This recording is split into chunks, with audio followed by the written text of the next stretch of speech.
Thank you for listening to the Business Blast podcast. So for all my listeners out there that have been wanting to do your own podcast, I'd like to introduce to you Anchor. Anchor is a one-stop shop for recording, hosting, distributing, and monetizing your podcast. So before I found Anchor, I had never actually done a podcast because all the research that I had gathered made it seem very complex. Then I found Anchor, and Anchor makes podcasting extremely simple. So if you want to do your own podcast, go to anchor.fm/start.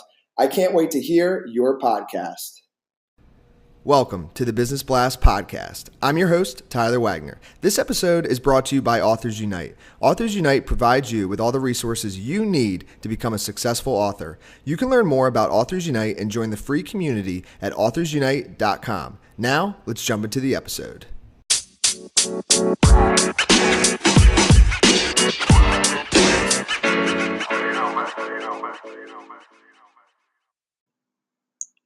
All right, everyone. Welcome back to another episode of the Business Blast podcast. I'm your host, Tyler Wagner.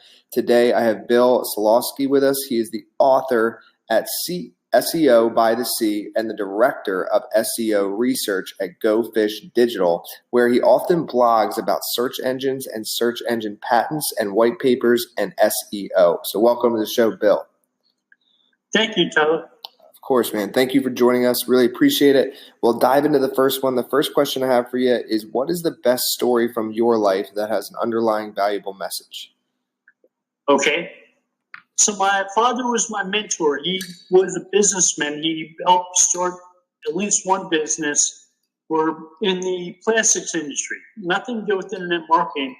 But as I was growing up, I used to listen to his client calls. And he received a call one day from a client who asked him if the machines he built could make a certain size part. He said, no, you want to talk to a competitor of ours. Here's their phone number. And that made me think about how you interact with clients, how you build trust, how you help them. And I've tried to be honest with clients ever since hearing that. Because they used to call him back all the time with questions whenever they had them. They relied upon him. And that was a good thing to see. Thank you for sharing that. That is a very valuable lesson. And what is the most valuable piece of information we should know that is within your expertise or industry? That's tough narrowing down to one thing. I'm often asked about advice regarding SEO and internet marketing on specific topics. And I spend a lot of time researching patents and papers, and having worked in the industry for 20 years, I've learned a lot of things.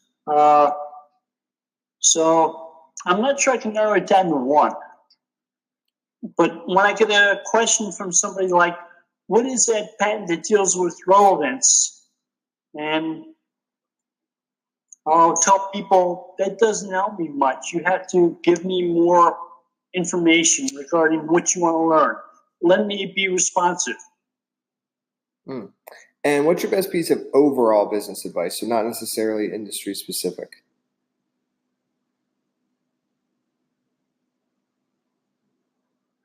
It's a matter of enabling your audience to understand what you're doing by understanding how they talk, what language they use. When they ask for something, what words are they likely to ask in? Do you have answers for the questions? How easily can you respond to them? Learn that stuff, exercise it, practice it. And if you could give your younger self one piece of advice, what would that be? Listen to your father more. And in your opinion, what is the key to happiness? Feeling satisfied with yourself every day. And what is the best book that you've read, and what was the number one thing you learned from that? The best book I read as a teenager. It was called Future Shock by a guy named Alvin Toffler. And he talked about how information, and the world was changing at a faster and faster pace, and how we could adjust to that, the stresses of it, and become acclimated to it. I learned a lot from it in these days of internet and growth. Changes on the web every day, something's new. I've come to expect and anticipate that stuff. And what is your favorite quote and why? What more felicity can fall to creature than to delight with liberty? From Edmund Spencer. And it's pointing out a biblical event that Adam and Eve fell from the Garden of Eden. That's what the felicity, defaulted creature, stands for. But it's basically a matter of knowing that we go through hardships and tough times and difficult things, and we learn from them. And it helps us grow. Dude, it gives us a chance to express ourselves. Yeah. Thank you so much for coming on, man. The last question I have for you before we let you go is, where is the best place for people to find you online? There's a few. My website and homepage, SEO By The Sea. I'm active on Twitter. It's Bill_Slawski. I blog at the Go Fish digital website too.